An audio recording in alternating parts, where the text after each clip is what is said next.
शक एक ऐसी बीमारी है जो कठोर रिश्ते की जंजीर में भी जंग लगा दे। आज की कहानी इसी चीज को साबित करने की पूरी कोशिश करेगी, तो चलिए शुरू करते हैं। कुछ दोस्त स्नो रिसोर्ट पर छुट्टियां मनाने जा रहे हैं। इसमें एक कपल्स हैं जिनका नाम है जिल और डेरेक। दोनों ही काफी टाइम से एक दूसरे को डेट कर रहे हैं। पर एक और भी लड़की है ब्री, जो कि अभी इस ग्रुप के लिए काफी नई है, लेकिन इस चीज से किसी को कुछ खास दिक्कत नहीं है। खैर, यहाँ हम एलिसन को देखते हैं जो कि जिल की दोस्त है, पर उसके चेहरे के भाव से लग रहा है कि जैसे मानो उससे जबरदस्ती यहाँ लाया गया हो। वो कुछ खास खुश नजर नहीं आ रही है। इसकी वजह है उसके साथ कॉलेज में हुआ एक किस्सा, जिसमें कुछ लड़कों ने उसके साथ गलत काम किया था और फिर उस चीज को वायरल भी कर दिया था। इसी चीज को लेकर वो तब से ही उदास है और किसी से ज्यादा कुछ बोलती नहीं है। इतने में इन्हें एक पुलिस वाला रोक लेता है। उसका कहना था कि आगे स्नो ज्यादा जम चुकी है, इसलिए उन्हें दूसरे रास्ते से जाना होगा। डेरेक मान जाता है और कार को दूसरे रूट पर डाल देता है, जिसके शुरुआत में ही उन्हें एक गैस स्टेशन मिला जहाँ सभी अपने अपने काम में लग गए। जैसे एलिसन वॉशरूम चली गई तो जिल उसका बाहर ही इंतजार करने लग गई।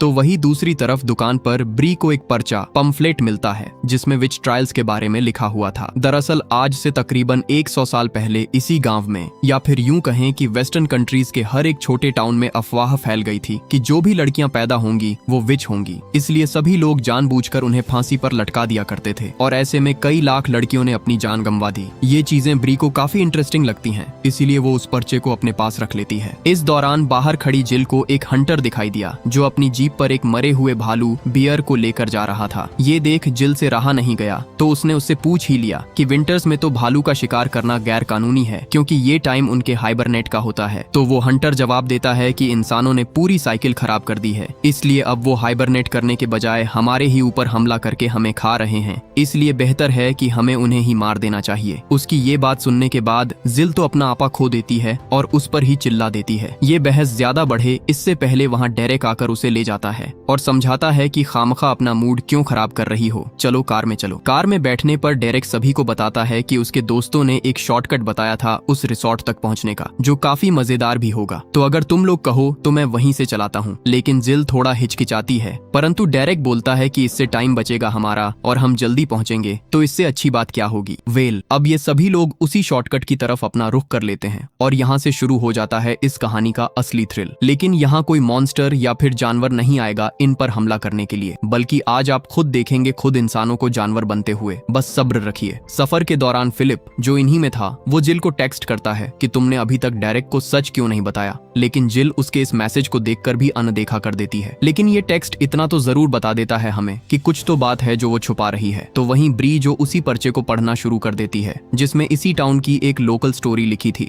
जिसमें एक लड़की जो कि अभी जवान हुई थी पर बहुत ही ज्यादा खूबसूरत होने की वजह से गांव वालों ने कहा कि इसके ऊपर किसी का साया है। उनकी बातों में उस लड़की के घर वाले भी आ गए और अगले ही दिन उसे फांसी पर लटका दिया। लेकिन सिर्फ वही लड़की नहीं थी, उसके साथ 14 और भी लड़कियां थीं जो इस विच ट्रायल का शिकार बनी थीं। इस कहानी को सभी मजाक का पात्र बनाकर उड़ा देते हैं। तभी इनके सामने नो क्रॉसिंग का साइन आ जाता है, जो देख जिल कहती है कि अब हमें वापस चलना चाहिए, क्योंकि धीरे धीरे रास्ता सुनसान और खराब होता जा रहा है। लेकिन डेरेक नहीं सुनता। अब डेरेक खुद ड्राइव करता है और उस नो क्रॉसिंग को अनदेखा कर आगे बढ़ जाता है। तो वहीं दूसरी तरफ वो शिकारी भी अब उसी जंगल में घूम रहा था। इधर एलिसन को रास्ते में कुछ बहुत ही अजीब सी चीजें नजर आना शुरू हो जाती हैं। हालांकि बाकियों के लिए वो चीजें काफी नॉर्मल सी थीं, लेकिन न जाने उसे उन चीजों में ऐसा क्या नजर आ रहा था जिससे कि वो डरकर सो जाती है। इन्हें इस रास्ते पर चलते अब 2 घंटे से ज्यादा का समय बीत चुका है, लेकिन अभी भी ये अपनी मंजिल पर नहीं पहुंच पाए। सभी को लगने लगता है कि शायद वो भटक चुके हैं। इस चीज से अब डेरेक भी गुस्सा होने लगा था, क्योंकि बार बार वो एक ही जगह पर लौट कर आ रहे हैं, जो चीज उसे परेशान कर रही है। इसीलिए वो दोस्तों से कहता है, तुम लोग अपने मोबाइल में चेक करो, हो सकता है किसी पर नेटवर्क आ रहा हो तो वो हमारी मदद कर सकता है। तब जिल एलिसन को नींद से जगाने की कोशिश करती है, पर वो तो उल्टा गुस्से में उसे ही थप्पड़ जड़ देती है। हालांकि इसके लिए उसने बाद में माफी भी मांगी और जिल ने माफ भी कर दिया, क्योंकि उसे पता था कि इसमें उसकी कोई गलती नहीं है। अभी उसकी दिमागी हालत ठीक नहीं है, इसलिए वो ऐसे इरिटेट हो रही है। इसी चक्कर में डेरेक का ध्यान भटक जाता है, जिसके कारण कार जा टकराई एक पेड़ से और वहीं धंस गई। इस चीज का गुस्सा टॉड डेरेक पर निकालता है, क्योंकि वो गाड़ी वहीं चला रहा था। लेकिन बाद में चीजें जब शांत हुई हल्की फुल्की, तो एक एक करके ये लोग बाहर आए। सबने फैसला किया कि वो एक टीम की तरह काम करेंगे और साथ में बर्फ को हटाएंगे ताकि इस कार को बाहर निकाला जा सके। इसलिए अब सभी काम पर लग गए। इस बीच जिल वॉशरूम के लिए एक किनारे पर गई तो वहां उसके पीछे अचानक से फिलिप आ गया और वही बात करने लगा कि आखिर वो डेरेक को सब कुछ बता क्यों नहीं देती है। तब हमें पता चलता है कि माजरा क्या है। दरअसल जिल अब डेरेक से अलग होकर फिलिप के साथ रहना चाहती है और ऐसा काफी टाइम से चल रहा है, परंतु उसे सही समय नहीं मिल पा रहा। इसीलिए वो उसे समझाती है कि घर जाने पर वो सबसे पहले इसी काम को करेगी। इतने में लोग नोटिस करते हैं कि एलिसन कहीं दिखाई नहीं दे रही है। अचानक कहाँ चली गई वो। सब उसे ढूंढने में लग गए और तब जाकर उन्हें एक मरे हुए जानवर के पास बैठी मिली। जिल फौरन उसके पास गई और कहा कि चलो तुम यहाँ क्या कर रही हो, लेकिन एलिसन उसे कोई जवाब नहीं देती है, बस उस जानवर को बड़े ही अजीब तरीके से छूती रहती है। पर एक समय पर उसे उल्टियां होना शुरू हो गईं, इसलिए ये लोग फौरन उसे कार में लाकर बैठा देते हैं। लेकिन अब उसका बिहेवियर बहुत ही बदला बदला सा लग रहा है। आंखों के नीचे कालापन छा गया है, मुंह सूख कर लकड़ी हो चुका है। इस दौरान ये लोग कार को भी बाहर निकाल लेते हैं, लेकिन अगले ही पल डेरेक मरते मरते बचता है। इस चीज का कसूरवार वो एलिसन को ठहराता है, क्योंकि वो ही कार में बैठी थी। लेकिन बाकी के दोस्त बीच में आकर उसे शांत करते हैं। इस चीज से जिल भी उससे खफा हो जाती है। तब वो सभी से कहता है कि हमें अब कुछ करना पड़ेगा, क्योंकि इस बारी कार को बाहर निकालना मुमकिन नहीं लग रहा है। अच्छा, सभी चेक करो कि क्या किसी में नेटवर्क आ रहा है। तब तक उसे भी फिलिप के बारे में पता चल चुका था, इसलिए एक साइड में ले जाकर वो उससे कई सवाल करता है। हालांकि फिलिप उसे समझाने की बहुत कोशिश करता है, लेकिन डेरेक कहाँ उसकी सुनने वाला है। उसने तो उसे धमका भी दिया, ये कहकर कि वापस जाने पर वो उसकी स्कॉलरशिप कैंसिल करवा देगा अपने डैड से कहकर, क्योंकि उसने जो किया है उसकी सजा यही है। ये बात फिलिप को बहुत बुरी लगती है, तो वो अभी अपने अंदर छुपाए हुए उस राज को उसके सामने बोल ही देता है। दरअसल जिस रात एलिसन के साथ वो सब कुछ हुआ था, उस समय वहीं पर डेरेक भी मौजूद था, लेकिन उसने उसे बचाने की एक भी बार कोशिश नहीं की। यहाँ तक कि उसके दोस्त भी इस काम में मिले थे। तो अगर ये सब कुछ जिल को पता लगेगा तो वो खुद ब खुद उसे छोड़कर वापस चली जाएगी।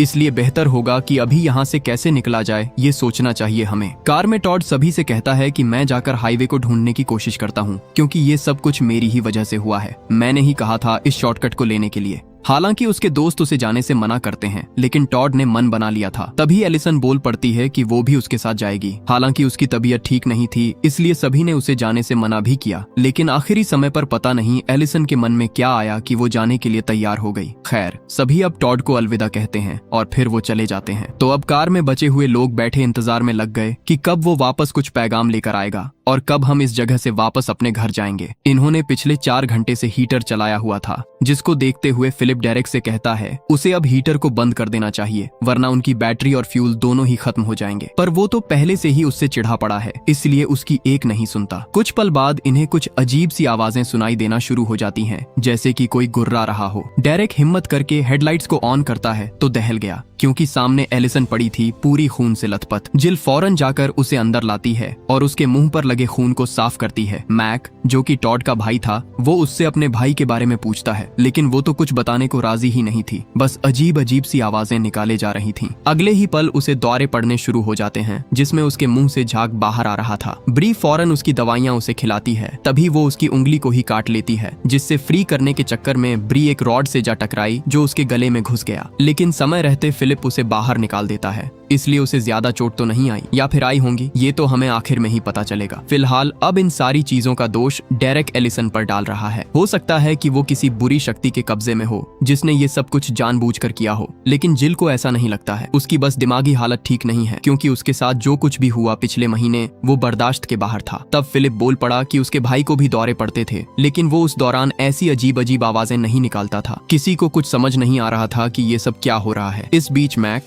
जो कि टॉड का भाई था, वो अपने भाई को ढूंढने अकेले ही निकल पड़ा जंगलों में। जहाँ कुछ दूर चलने के बाद उसे कुछ खून के धब्बे दिखने शुरू हो गए, तो वो उसका पीछा करने लग गया। धीरे धीरे करके माहौल एकदम से डरावना बनता जा रहा था, क्योंकि आगे क्या होगा उसे खुद भी नहीं पता। और अभी अभी जो कुछ भी एलिसन के साथ घटित हुआ था, वो देखने के बाद वो और भी ज्यादा डर गया। लेकिन फिर भी मैक ने हिम्मत बनाई और आगे कदम बढ़ाता चला गया। पर तभी उसका पैर एक ट्रैप में फंस गया, जिसके कारण वो वहीं गिर पड़ा। वहीं दूसरे सीन में डेरेक एलिसन के हाथ बांध देता है, क्योंकि उसे डर है कि शायद जो कुछ भी हो रहा है वो उसी की वजह से हो रहा है। इस बीच फिलिप ब्री के लिए पानी लेने चला जाता है। तब जिल को अकेला पाकर डेरेक उससे झूठ कह देता है कि फिलिप उस दिन मौजूद था जिस दिन एलिसन के साथ वो हादसा हुआ था, और उसे पता था कि उसकी वीडियो भी बन रही है, लेकिन उसने किसी से कुछ भी नहीं कहा और न ही आज तक किसी को कुछ बताया। ये सब सुनने के बाद जिल का भरोसा उठने लगता है फिलिप के ऊपर से। बस यही तो चाहता था डेरेक। अचानक से एलिसन कहती है कि उसने अभी अभी डेरेक को देखा। ये शब्द सुनने के बाद डेरेक बेहद ही परेशान हो जाता है। ऊपर से अब कार का फ्यूल भी खत्म हो गया है, जिसके कारण अब हीटर भी काम करना बंद कर देता है। पर एलिसन की अजीब सी भाषा बार बार डेरेक को डरा रही थी। हालांकि वहाँ जिल भी थी, उसे तो कुछ भी नहीं हो रहा था, पर डेरेक बहुत ही ज्यादा डर रहा था, इसलिए वो टेप से उसके मुंह को बंद करने की सलाह देता है। खैर,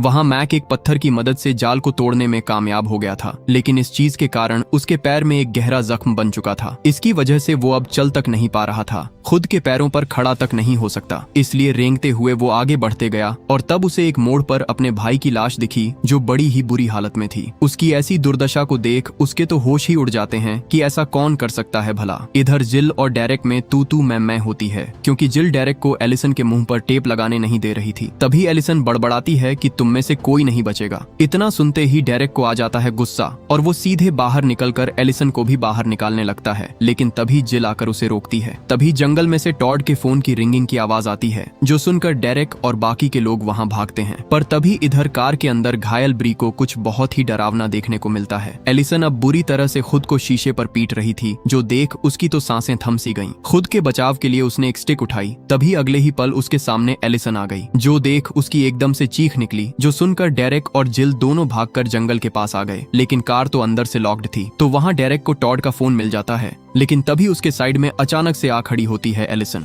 जो उससे एक डरावनी सी आवाज में कहती है कि तुम मुझे वहीं छोड़ आए थे, कैसे दोस्त हो यार। डेरेक बेचारा खुद को बचाने के लिए पेड़ के पीछे छिप जाता है। तब उसे एहसास होता है कि शायद उसके पीछे कोई है, इसलिए वो एक स्क्रू ड्राइवर से उस पर हमला कर देता है। लेकिन जब उसने पीछे मुड़कर देखा तो वो तो फिलिप था, जो उसे कार की कीज चाबियां लेने के लिए आया था। यानी कि अब यहाँ से खेल शुरू हो चुका है मौत का। बस देखते जाएं कौन कौन मरता है। अब तब तक जिल ने कार की विंडोज को तोड़ दिया था, लेकिन जब वो अंदर घुसी तो वहाँ पर एलिसन नहीं थी। लेकिन उससे भी बड़ी बात थी कि ब्री मर चुकी थी। इतने में वहाँ पर डेरेक घबराते हुए आया। वो बार बार बस यही कह रहा था कि वो हम सभी को मार देगी और मुझे तो बिल्कुल भी नहीं छोड़ेगी, क्योंकि मैंने उसे उस दिन देखा था, लेकिन मैंने उसके लिए कुछ भी नहीं किया। इसी बात का बदला ले रही है वो हमसे। पर जिल उसे शांत होने को कहती है और पूछती है कि फिलिप कहाँ है, पर वो कुछ नहीं बताता है। तभी उन्हें बाहर से किसी की आवाज आती है, ये शायद वही थी। इस बीच हम उसी हंटर को देखते हैं, जो अपने लगाए हुए जाल को फ्री करने के लिए जाता है। तब उसे उसमें टॉड की लाश फंसी मिलती है, जो देख वो शॉक्ड हो गया। इधर जिल अब अकेले ही जंगल में बढ़ती है ताकि किसी से मदद मांग सके। पर बीच में जब उसे फिलिप की लाश दिखी तो वो पूरी तरह से टूट गई,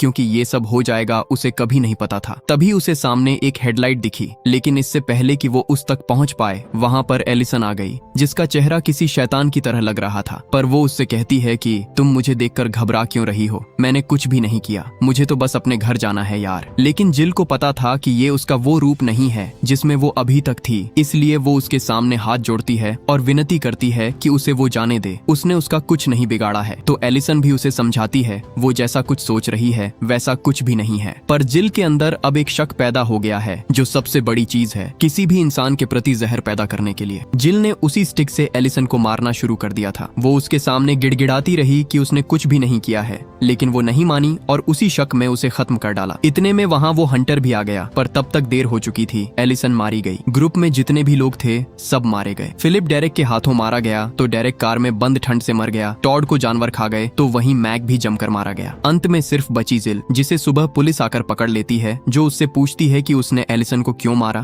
तो उसने सिर्फ इतना ही कहा कि उसे लगा कि वो पजेस्ट किसी साए के वश में, पर उसकी आंखें कुछ और कह रही थीं। दरअसल इस कहानी में कोई पजेस्ट नहीं था। सिर्फ ये कहानी हमें ये दिखाने की कोशिश कर रही थी कि इंसान शक के बिना पर कितना नीचे गिर सकता है, वो खुद भी नहीं जानता है। इसमें कोई भी पजेस्ट नहीं था, बस ये सभी कहीं ना कहीं अपने अंदर एक ट्रॉमा, एक डर लेकर जी रहे थे, जो समय के साथ इतना ज्यादा बढ़ गया कि इन्हें अपने ही दोस्त शैतान लगने लग गए और ये उन्हें ही मारना शुरू कर देते हैं।